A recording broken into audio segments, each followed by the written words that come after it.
I wanted to bring today's episode to the podcast talking about gluten. This is something that I've experienced firsthand. I have non-celiac gluten sensitivity. So for me, when I have gluten, it definitely has an impact on my body. So we are going to be talking about the themes we see with the couples that we work with in our couples coaching program with a high sensitivity to gluten, why this is important for you to consider taking this out of your diet, and why it's important to do this with your partner. So excited to break down the myths and the frequently asked questions we see around gluten. Registration is now open for our free fertility challenge.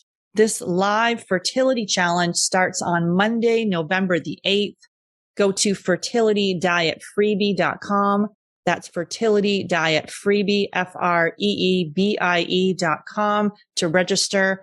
And in this live 5-day challenge, you'll learn which foods are right for your fertility so that you can prepare for pregnancy success, which foods could be harming your fertility so that you don't waste time consuming the wrong diet, simple steps you can implement right away so that you can optimize your preconception health and get pregnant naturally.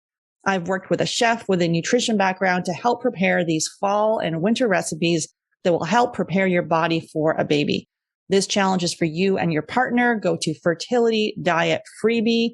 That's fertilitydietfreebie.com to join. I regularly speak with 5 to 10 couples per week who are struggling to have their baby. And although we want to help everyone, we only have 4 spots available per month to work with us. I would like to invite you and your partner to a Supercharge Your Fertility Discovery Call. And this call is for you if you meet at least one of these criteria.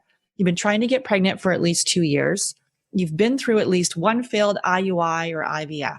This calls for action takers. If you're not ready and you wait, the risk is you'll need to wait 2 to 3 months for a spot to open up. If you're seriously considering working with us, go to FabFertile, F-A-B Fertile, and click on Book a Free Call. That's FabFertile, F-A-B Fertile, and click on Book a Free Call. Then you'll be all booked in and ready to spend 30 minutes to give you the action plan to getting pregnant naturally. There's a lot of information about which supplements are right for fertility. And like most couples I speak with, you are probably taking a lot of supplements. But are these supplements optimizing or harming your fertility?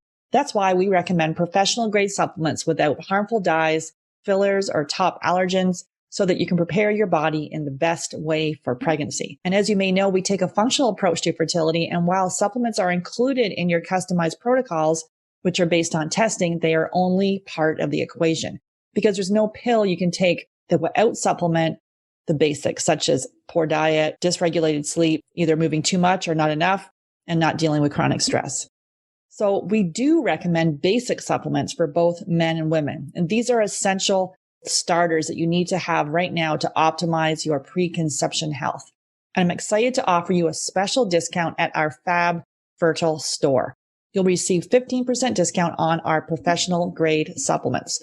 So simply go to Fab Fertile Store, that's F-A-B, fertilestore.com, to access the basic supplements so that you can prepare your body for pregnancy success without wasting time and money on supplements that may not be right for you. Go to Fab Fertile Store, that's fabfertilestore.com, and save 15% on your order. Hey there. Thanks so much for listening to the Get Pregnant Naturally podcast. And I've got a favor to ask you. If you are enjoying learning about the functional approach to fertility, consider going to iTunes and rating and reviewing the podcast. This is how it helps the show reach more people that are struggling with infertility, knowing that there's another approach that really can get to the bottom of why it's not working in the first place. So all you need to do is, if you're on the app or the desktop, just go in and consider leaving a 5-star rating and leave a review. And there is step-by-step instructions in the show notes showing you exactly how to do that. So if you can just take a few minutes, just take the few minutes right now. You can pause this recording, come back,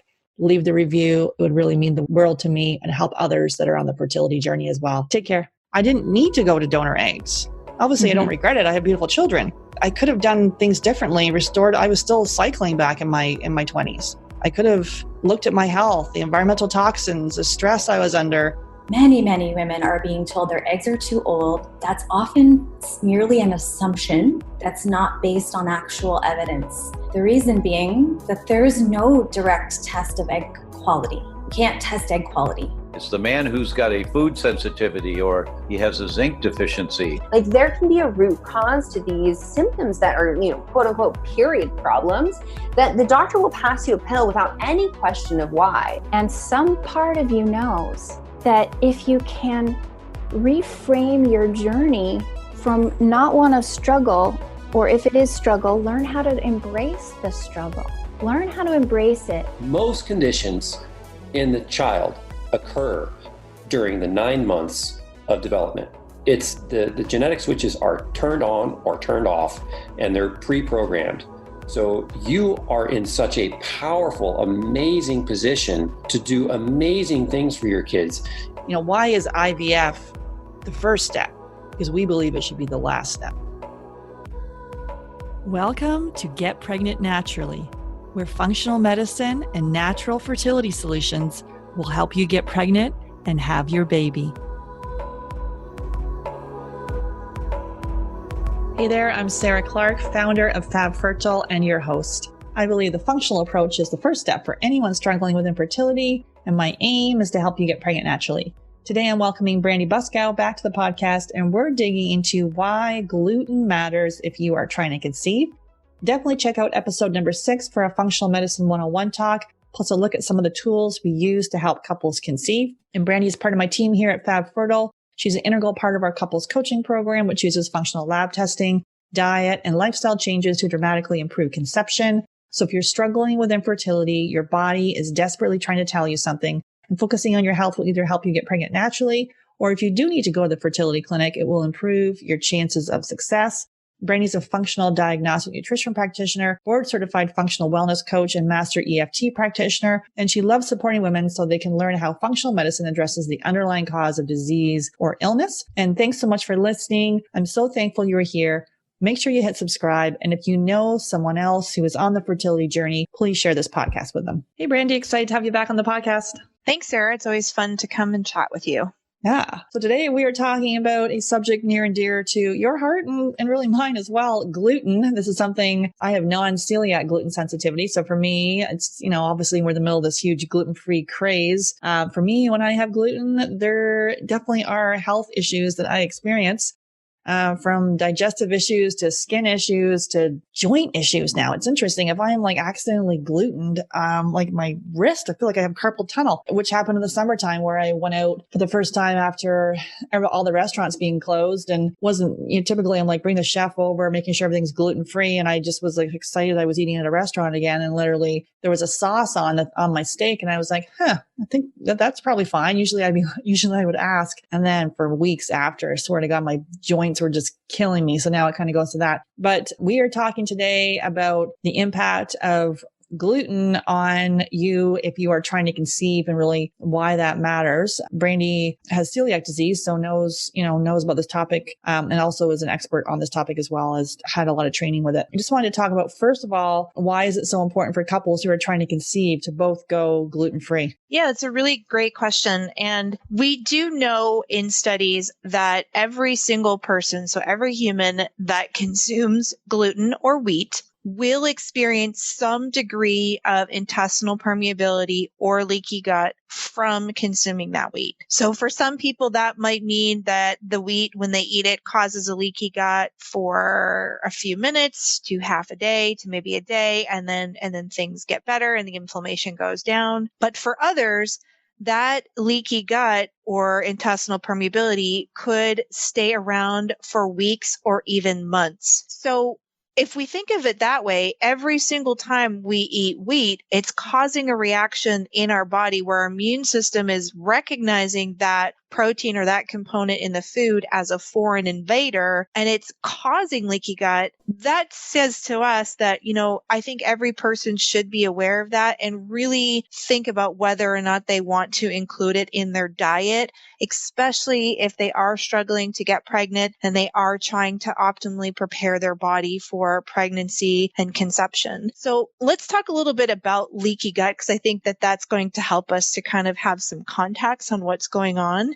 Mm-hmm. So if you think about your gut as a cheesecloth, normally a cheesecloth has very, very tiny holes and will let liquid through. So if our gut is like that, the holes are nice and tight and tiny, just big enough to let the essential nutrients through the gut wall that you need for your body, for your cells. But when you have a leaky gut, or when something causes a leaky gut, it's like taking a pen or even a knife and poking a big hole in that cheesecloth. When you do that, let's say you're straining almond milk. Okay. You've taken some almonds and you put them in a blender with some water and you've blended it all up. And now you've got the pulp and you've got the milk and you put it through the cheesecloth so you can strain out the water, and you've got the milk and then the pulp is left in the cheesecloth. Well, if you poke a big hole in that cheesecloth, now you're getting some of that pulp into the milk that you're draining. So you're not really cleaning it all out.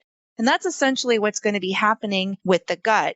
If you're having anything that's causing a leaky gut, those little holes, or the tight junctions, we call them in the gut, get bigger, and larger particles of food pass through the barrier. And because they're big, the immune system tags them and says, this is a foreign invader, and it will start to attack it. And the more that you do that, the more the immune system becomes on high alert, and your body starts to then attack that protein, and you start to become sensitive to it because it's seeing it as a foreign body, a foreign invader. It shouldn't be there. And so now you're upping your immune system, which then in turn is upping inflammation, and that's creating stress on the body. So if every time we eat gluten that is happening, that's not a good thing. And so we definitely want to really think about whether or not we really need to include gluten or wheat in our diet. Yeah. And now in the beginning, you talked about the analogy that like in every person, there's, gluten causes some sort of disturbance or potentially intolerance. And sometimes it's for people 5 minutes, other times it's for months. That statement in itself can be potentially controversial. There are many people kind of like, show me the studies. Where is that coming from? What's your take on that? Because I think that comes from Dr. Tom O'Brien. Yeah, it does come from Dr. Tom O'Brien, and there are some studies that I can share some study links with Sarah so she can put them in the show notes. But there was a study in the American Medical Journal basically showing this, that, and gluten may not necessarily be the only food that we consume that causes this sort of reaction. There are several things that can cause that temporary opening of those tight junctions or that temporary leaky gut situation. Stress does the same thing. So when we're under a tremendous amount of stress, that impacts the tight junctions in the gut and opens them up, which causes the leaky gut situation. Blood sugar issues can do the same thing. Foods that we are sensitive to, maybe let's say you're somebody that's anaphylactic to peanuts, or maybe you have a lactose intolerance and you knew you had a lactose intolerance. When you consume that food, it does the same thing. So it's not just wheat that does this, but I am happy to get links to some of those studies and share them with Sarah so that she can put them in the show notes so you can read through them and see that it is something that does exist and has been studied before. Awesome. And so many people that have gone gluten-free, and I've noticed for them, like myself, that non-celiac gluten sensitivity, so not celiac disease, but for them, gluten definitely is an issue, whether it's digestive, joint, mood issues, brain fog, anxiety, depression. It also could be if there's an autoimmune disease or skin issues, that they've identified when they have gluten, something happens in their body. And now we get pregnant. So what's your take with consuming gluten during pregnancy if we know we have a sensitivity? Yeah, that's a really great question. So let's maybe make a distinction between celiac disease and non-celiac gluten sensitivity, and then we can go on to kind of talk about the impacts of consuming it while you're pregnant. So celiac disease is the autoimmune form. So this is where when you consume gluten or wheat, the body starts to attack its own cells. So the body views this protein of gluten as your own tissue, and then it sends out the army, so to speak, and starts to attack the lining of the intestine. So that's what happens when you have celiac disease. It's an autoimmune process that happens.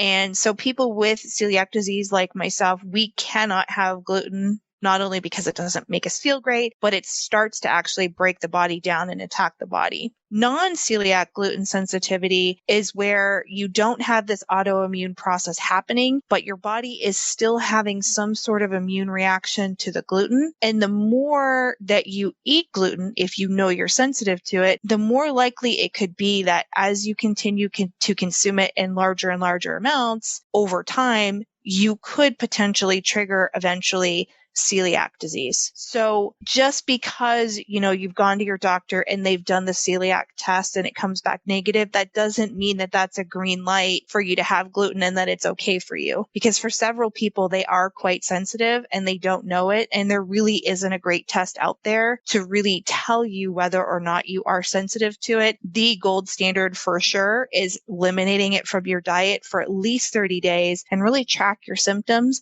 and then bring it back in and see how you feel. And almost always we see people have symptoms crop back up when they bring gluten in. Having said that, if you've kind of, maybe you've had some testing done or that gluten causes a problem for you, I would not have it during pregnancy, just because you don't want to be adding something to your body that's creating a stress response or creating an inflammation response. You want to treat your body the best way that you can while you're pregnant so that you are, feeling good and you're providing the nutrients that you need to your baby. So if you're eating gluten because that's the thing you're craving, like I'm craving a piece of white bread with butter because that's what I want while I'm pregnant, and that can happen. What you could also be doing is you could be setting yourself up to causing some inflammation in the gut, and maybe you're not getting the nutrients that you need that you can then pass on to your baby. So I personally don't like the idea of that for that particular reason, the inflammation and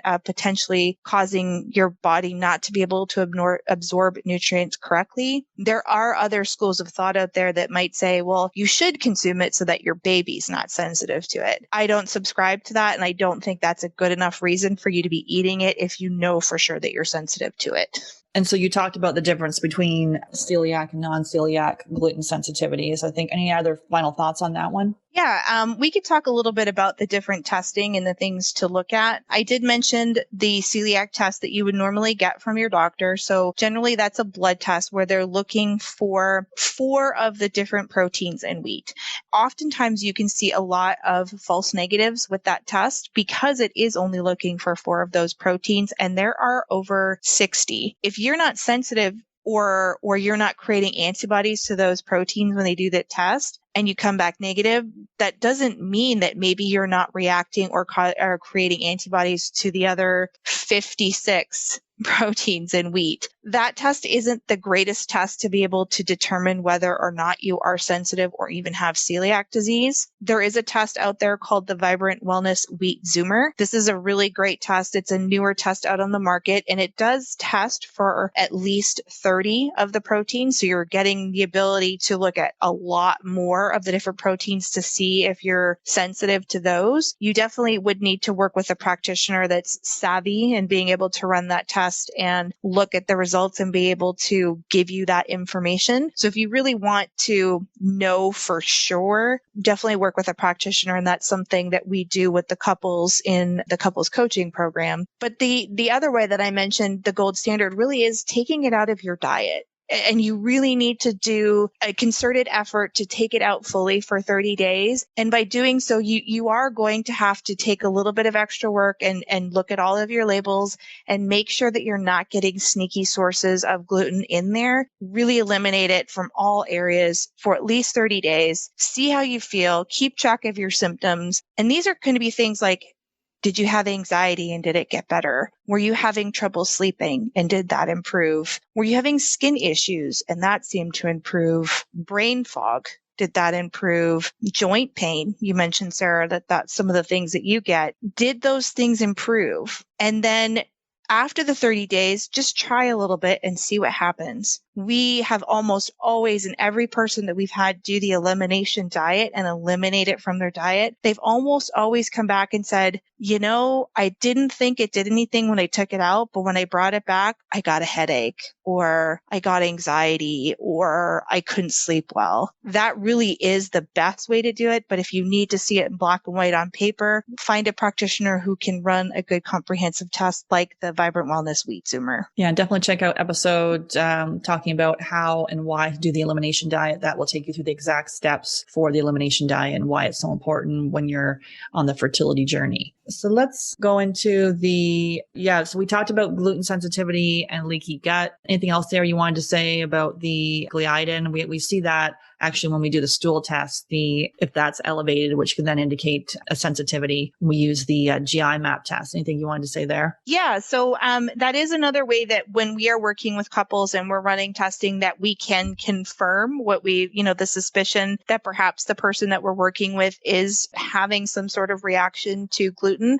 So there is a marker on the stool test that shows us whether or not there's antibodies to wheat or gluten being made in the gut. And we almost always see this with every person that we work with. And again, that's to be expected because like I said off the top, every single human that consumes wheat is going to have some sort of reaction. And again, it's going to be the degree of that reaction is going to depend on the person. And so we have seen some people where that number's been low and maybe they're not as sensitive, but we've seen others where that number has been really high.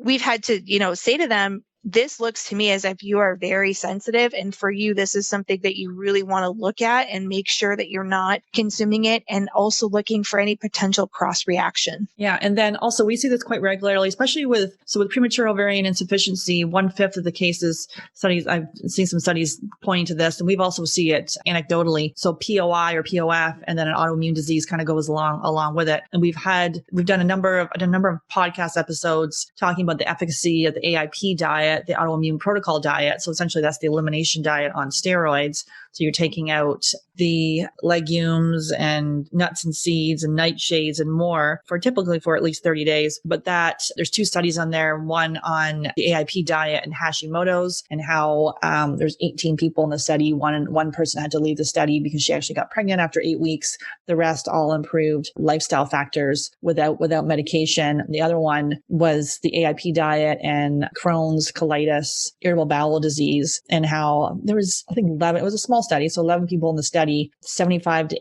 85% of the people went into remission after 6 weeks just by doing the AIP diet. And they had IBD for, I don't know, over 15 years each. So it was people with a lot, suffering for a while. So definitely digging into the AIP diet can be helpful. Anything you want to see there with the connection with autoimmune disease and gluten?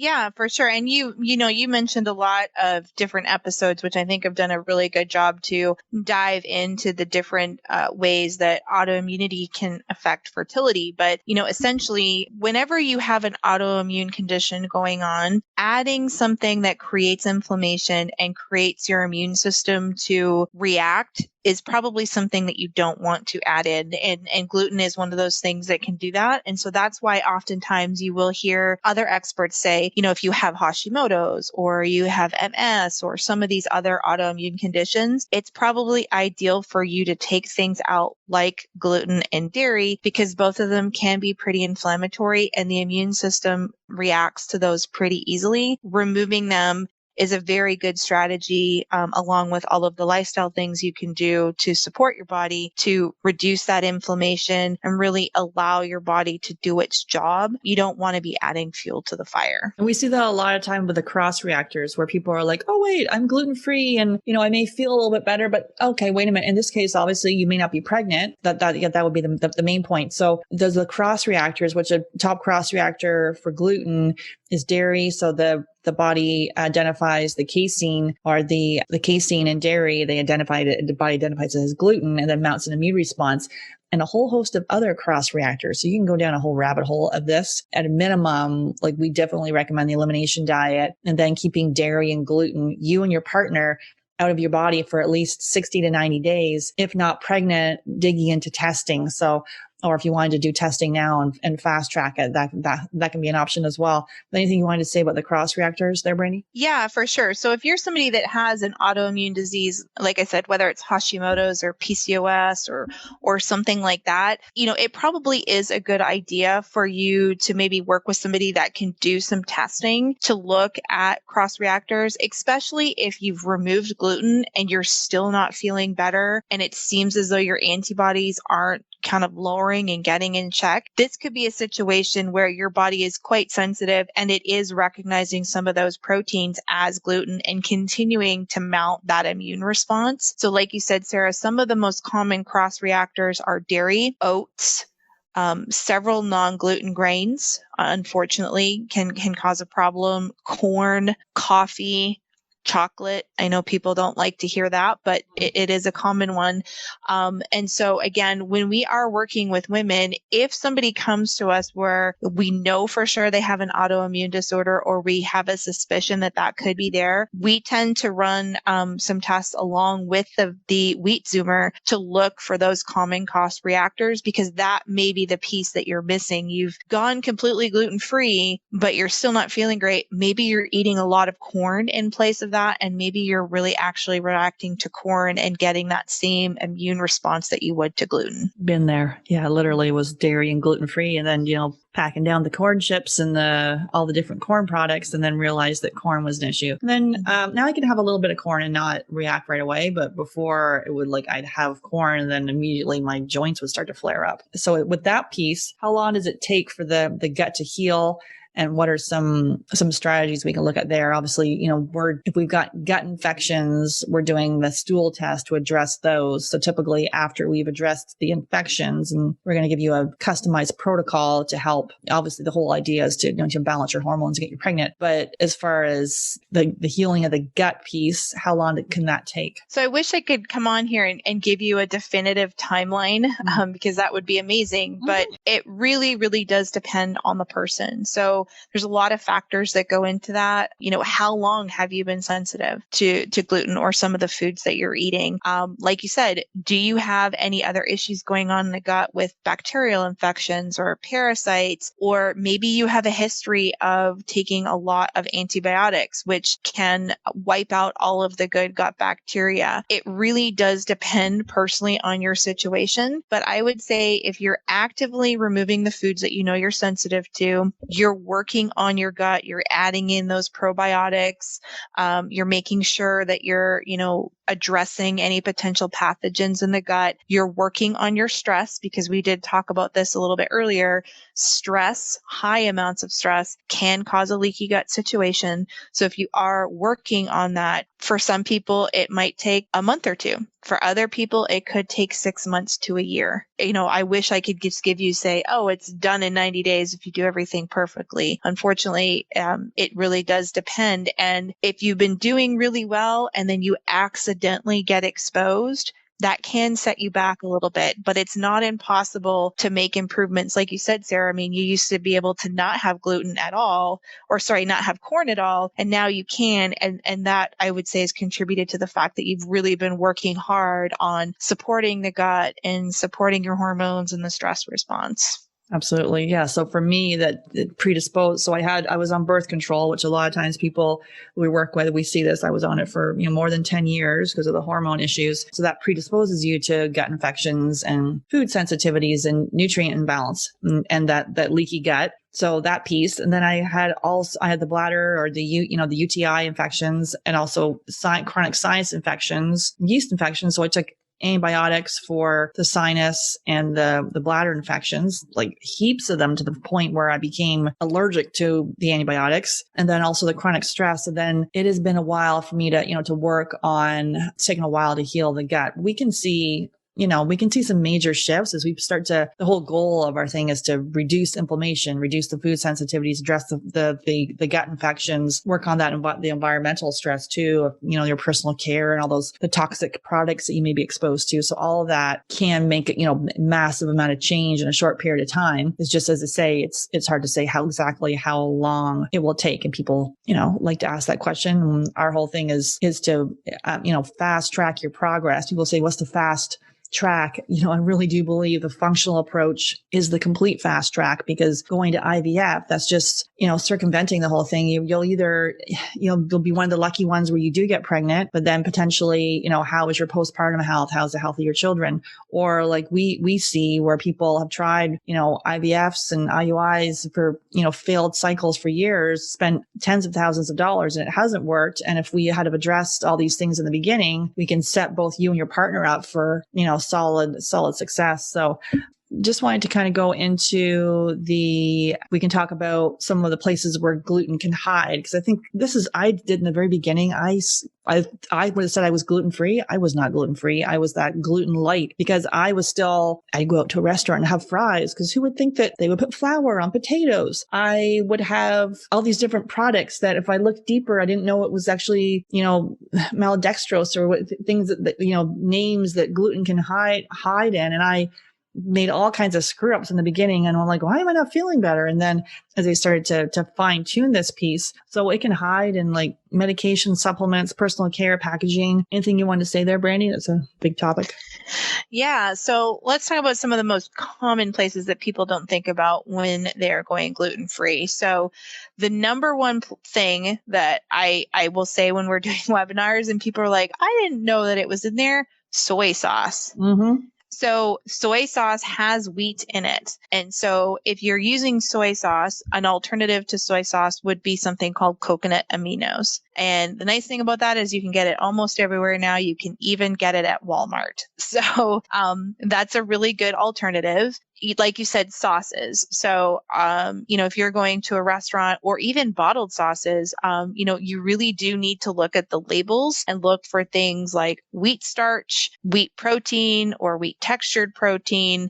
They often will add it to sauces as a thickener. So you want to make sure you're reading your labels. You said the fryers, like depending on how sensitive you are, if they are not using a dedicated fryer for their French fries. So you always want to ask, like, do you dust them in anything? And just a note, I believe in the United States, McDonald's dusts their French fries in flour. I don't think they do in Canada. I think when I researched that, but many restaurants do that. So you want to make sure that you ask that question. And then the next question is, okay, are you cooking anything else in that oil? Are they doing like fried chicken or chicken wings or, chicken burgers or things like that? And if they are, and they're not cleaning their oil on a regular basis, there could be remnants left in the oil. And if you're sensitive, you can react to it. The one that we see a lot actually, because a lot of the women that we work with are pretty savvy and they're trying to have the cleanest products possible, is supplements, like you said. And there's a lot of supplements that say are gluten-free, but if you read the back of them, they'll have things like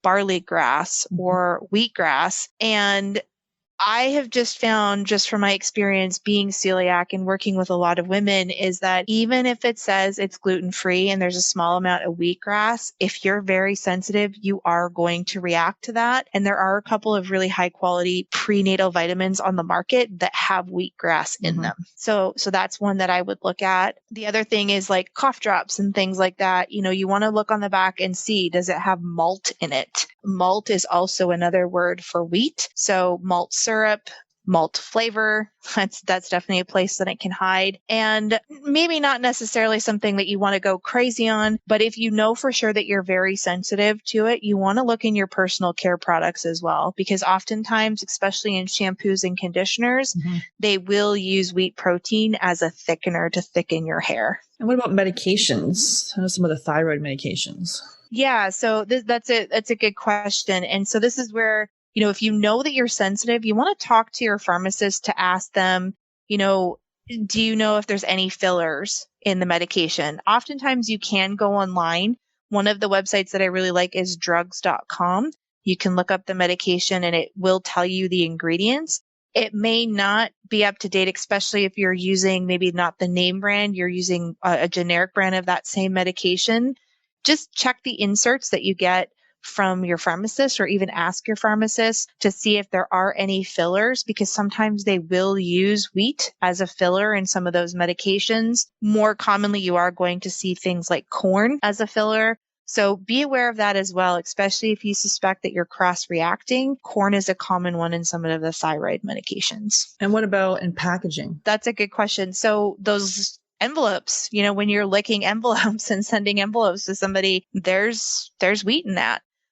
So you don't want to be licking envelopes if you know that you're sensitive to it. Even on things like gums, like some of the powders on there, that could be something that you're getting exposed to. So it's really just not trying to fearmonger you and be afraid of every single thing out there, but really just looking for all of the different areas where it could hide. And remember, wheat is like a glue. So when you add water to flour, wheat flour, it's like a glue. Things that you might think of that are like sticky or things like that, just be a little bit wary and maybe just get a paper towel with water and wet it that way instead of licking it with your tongue. So if you can talk about the thyroid and gluten, what would be your biggest advice there? I would say if you are having issues with your thyroid or you suspect you have issues with your thyroid, you really, really want to think strongly about being as gluten-free as possible and really looking at the gluten in your environment. And that includes, unfortunately, coming from your partner or your spouse. The reason for that is it's very, very common for people with thyroid issues to be also extremely sensitive to gluten. There is this thing called molecular mimicry that as you go down this path of maybe your thyroid becoming more dysfunctional, and oftentimes a lot of women with hypothyroidism, a high percentage of them have Hashimoto's and just have not been diagnosed. So that's the autoimmune form, where the body can view gluten as the thyroid hormone and can it continue to attack the thyroid. So I would be very wary. I do not recommend gluten or dairy for women who are having thyroid issues because it just creates a cascade of problems and puts the immune system on high alert and causes a lot of inflammation. Yeah, and the high percentage of people we work with, there's something going on with the thyroid. Either it's hypothyroidism, Hashimoto's, or we don't see Graves as much, but the hyperthyroidism as well. Yeah. And I mean, even the other part of it is that gluten, because it impacts the gut, there's a lot of conversion that can happen of active or inactive thyroid hormone to active thyroid hormone that happens in the gut. So if you have a leaky gut or there's some inflammation in there, and you're already struggling with your thyroid, you don't want to add more fuel to that fire and make it even harder for your body to convert thyroid hormone. And that can be true even if you're taking thyroid medication. So if you're taking, let's say, your Synthroid and you're still having symptoms and you're doing your labs and it's still looking like, your T3 is really low, maybe there's a conversion issue. And if that's a possibility, maybe gluten's contributing to that. And so what do we do if we do get exposed? Like typically when I do go out, I start the meal with passing out the digestive enzymes. But what else can we do? If we are out, sometimes we're in them. I haven't gone out in ages, but we do go out to a restaurant. What can we do if we know that we're gluten sensitive and we need to be gluten free? How do we minimize our exposure? Yeah, so you want to make sure that you are asking the right questions. So if you know that you're really sensitive, I recommend, and it's not the funnest thing when you're trying to go out, but do a little bit of research before you leave just to see what's available at that restaurant and see if they do offer gluten-free options, and maybe try to decide before you leave what you're going to have. And then when you're at the restaurant, just let the waiter or waitress know, the server know, I have a really bad sensitivity. I'm allergic to it. Can you please make sure that there's no, flour or wheat in any of these products?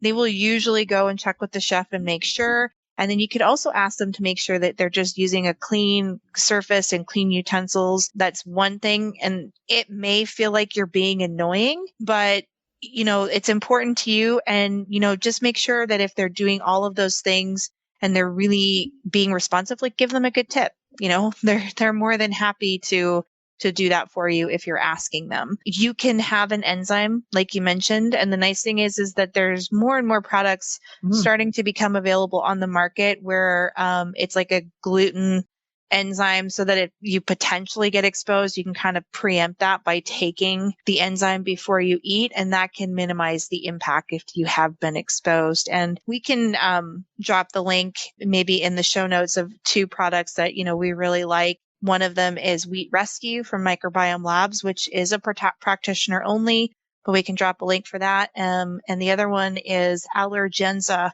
and that one I think you can get on Fullscript and some other places, so we can share that information with folks. Great. And you can go to the Fab Fertile store, and then they can find the allergens, and then we'll do the link for the wheat rescue. And then, just one more thing on the restaurant piece. To me, if someone's like, ooh, they start asking you what's gluten-free, like run out of that restaurant. That is not the restaurant for you. If you need to explain what it is, don't eat there. And I actually now will say I'm allergic. In the beginning, I'm like, oh, I'm sensitive. Now I just say I'm because they'll say, is that an allergy or a sensitivity? Allergy, because it's like, why would you want to pay good money to then feel like garbage afterwards and suffer for, weeks or months because you've been exposed? So you end up being kind of high maintenance. But it's like asking for what you want. And as Brandy's saying, if they're helpful, then give them a great tip. Cause I find that, many of the restaurants, when you say this, they've got the chef coming over, the manager coming over, you're you do feel high maintenance, but you're paying to eat something and you want to feel good afterwards. I've been eating this way for 10 years. In the beginning, I certainly was not that demanding. I was like, oh, okay, fine, whatever you have. Now I'm like, no, thank you.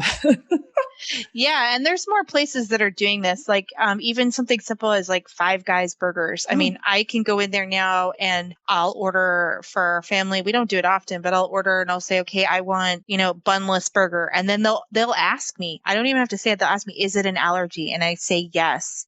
And so they mark it down and they change their gloves and they clean the surface and they make sure that they're not cross contamination. So just ask them and tell them and give them a tip and thank them for doing a great job. And I mean, it's worth feeling a little high maintenance at first, and eventually you'll just get used to it. Yeah. Typically when I travel, I'll search out all the different, gluten-free, dairy-free options and make it a game that way. It's not like, oh, the ones I can't go to. It's all the ones I can go to, because this, we are in the middle of a gluten-free craze, and a lot of people are eating this way because they feel a lot better by doing so. There's a lot of really cool restaurants. I know in Vancouver, I found this awesome gluten-free vegan donut shop. And I literally, when I fly in, I grab 6 donuts. And then when I fly out, I have 6. Now I'm sharing those with my daughter. So not all for me. But they're so freaking good. It can be fun. It's not about deprivation and you starving away here. As you start to see how food impacts your body, it's to me, it's like, wow, why didn't someone tell me this? And there's things I can do. I don't need to take medication and pills for the rest of my life, antibiotics, all these other things I was doing. There's things we can do to, improve our health. And then also, so as far as some themes that we see, so we're working with complex cases such as low AMH and high FSH, premature ovarian insufficiency or failure, diminished ovarian reserve. And we see over and over again, right, Brandy, that non-celiac gluten sensitivity. Anything you wanted to see there with that theme? Yeah. And it's not just with the women. I mean, we've had instances where some of the men, we've done some testing or they've done the elimination diet and, they didn't realize that they were sensitive to it. They come back, oh, my gas and bloating is better and my acid reflux improved and I lost a few pounds. And, so when we're talking with our couples, is it worth it to you to take it out for 6 months so that you can get pregnant and your body is healthy? I mean, in the grand scheme of things, yeah, absolutely. It's not that hard. It's getting easier and easier nowadays to do it. You can go to Walmart now and find some pretty good, affordable gluten-free things that are pretty healthy. And I mean, and I live in not the most popular area in Canada, and we even have it at our Walmart. So it's not hard to do. And especially if you are having some of these issues and you're struggling with your fertility, this is just one step that can really have a big impact and make a difference. And, we've had a couple of women that I can think of who just that alone was like the big shift for them to get pregnant. Absolutely. Absolutely. And just kind of we're just going to reiterate here. So this is for you to consider so a lot of people just think it's just digestive issues. So if you have digestive issues, for sure, looking at this. So if you've got constipation, bloating, gas, burping, diarrhea, digestive issues, consider going gluten-free. Anything you want to add there on the digestive piece? Yeah, it's very common that people think, well, my stomach is fine and I have bloating, so it's not a problem. That is definitely not the case. Gluten can impact you in so many different ways, and it can actually change. So before I was diagnosed with celiac disease, I had IBS, like digestive issues. Now, when I get exposed, it's neurological. It's no longer a digestive issue. It's neurological. So it can have a very big impact on so many different areas of the body: anxiety, mood, sleep, brain fog. Sometimes you might feel like you have ADD, skin, joints, digestion. There's so many different things that can be impacted by gluten, and not only gluten, like other foods that you may be sensitive to. You could say the same thing for all of those symptoms. So just because you're not having gas and bloating or constipation or IBS doesn't mean that potentially you might not have an issue with gluten. It's definitely worth looking into, especially if you are struggling to conceive. It's worth giving that a try to see if how it can impact you and impact your partner. Absolutely. The skin piece, so if you have acne or dermatitis or psoriasis or skin rashes, hives, like dig into that. The mood piece with anxiety, depression, ADD, ADHD, brain fog, even bipolar, schizophrenia, those sort of ones too. Looking at gluten can be not in all cases, but definitely if you haven't removed it, for sure, looking to remove it. And then the joint piece with the aching joints, people with sore backs and just aching bodies, taking out gluten can, not having to deal with those. And then also, like we talked about, if there's an autoimmune disease. So if you're listening to this podcast right now and you have an autoimmune disease, really looking at diet is key. Any final thoughts on gluten for us, Brandy? Yeah, I think, we went over a lot of things, and it can feel overwhelming for some people to go gluten-free. Mm-hmm. But again, there are so many great alternatives out there. And once you get into making it a lifestyle, it might feel like a little bit of a struggle at first. But eventually it's just going to be a really easy transition. I mean, at this point, my family doesn't even really miss it anymore. There's so many good alternatives out there. You get used to, having bunless burgers. It's like, oh, what can we pile on now that we don't have to fit between two buns? I mean, there's so many great alternatives. There's really good pastas out there. If that's your thing, you could also do veggie noodles. It's a lot more accessible nowadays than it used to be. And know that it may be a struggle at first, and that's okay. And it's totally normal, and everybody goes through it, but eventually it will just become second nature for you, and you won't even miss it.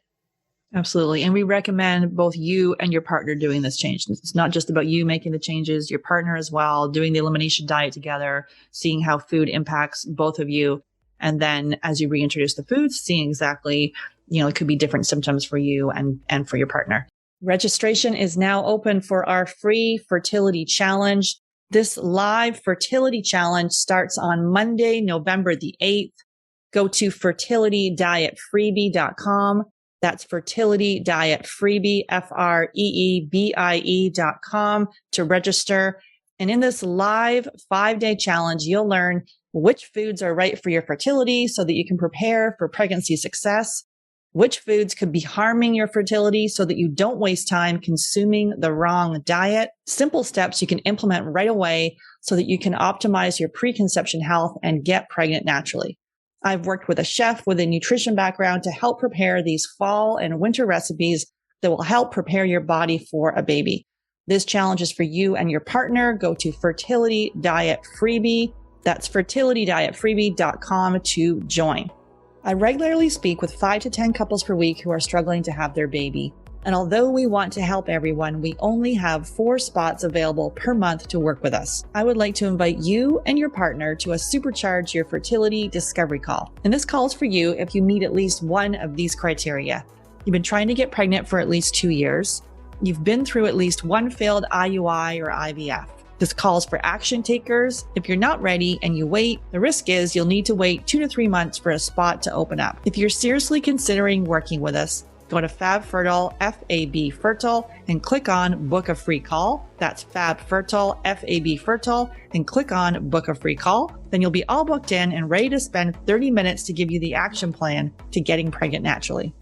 There's a lot of information about which supplements are right for fertility. And like most couples I speak with, you are probably taking a lot of supplements. But are these supplements optimizing or harming your fertility? That's why we recommend professional grade supplements without harmful dyes, fillers, or top allergens. so that you can prepare your body in the best way for pregnancy. And as you may know, we take a functional approach to fertility, and while supplements are included in your customized protocols, which are based on testing, they are only part of the equation, because there's no pill you can take that will out-supplement the basics, such as poor diet, dysregulated sleep, either moving too much or not enough, and not dealing with chronic stress. So we do recommend basic supplements for both men and women, and these are essential starters that you need to have right now to optimize your preconception health. And I'm excited to offer you a special discount at our Fab Fertile store. You'll receive 15% discount on our professional grade supplements.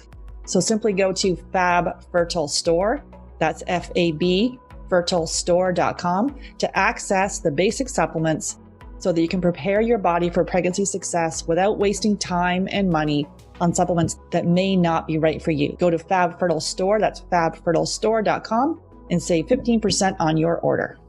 The Get Pregnant Naturally podcast, including show notes and links, provides information with respect to healthy living, nutrition, lab testing, and is intended for informational purposes only. The information provided is not a substitute for medical advice, diagnosis, or treatment, nor is it to be construed as such. We cannot guarantee that the information provided on the Get Pregnant Naturally podcast reflects the most up-to-date medical research. Information is provided without representation or warranties of any kind.